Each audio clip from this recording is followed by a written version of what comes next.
Tracked, Shoot to Survive. Is it good? Yeah, this is a survival game. You play as Alex. After the recent passing of his father, he returns to a family holiday home to scatter his dad's ashes. Before arriving though, his plane is shot down. From then on, you must hunt, scavenge, eat, drink and craft to survive. There's lots of apex predators in the wild, which can make the game very scary, especially at night.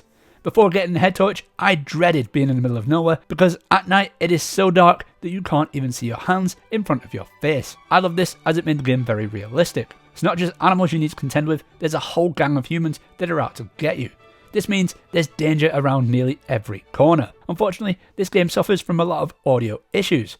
Firstly, enemy noises and animal sounds often play in mono and there's no way to distinguish where on earth they're coming from, which is very frustrating. This is especially annoying as the game has a big stealth element which gets lost when it's nigh impossible to stay out of sight if you don't know where the footsteps are coming from. The audio also tends to glitch and loop a sound that I can only describe as wood being crushed.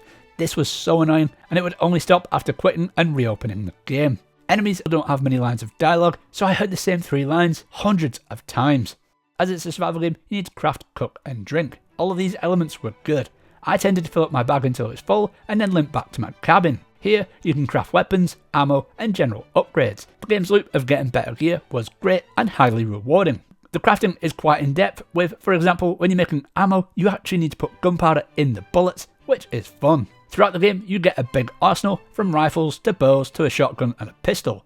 I love them all, though I will note if you get a weapon with a scope, when you look down the sight, the game turns into a flat screen game where it becomes rather difficult to aim. I would have much rather just looked down the scope with my own eyes.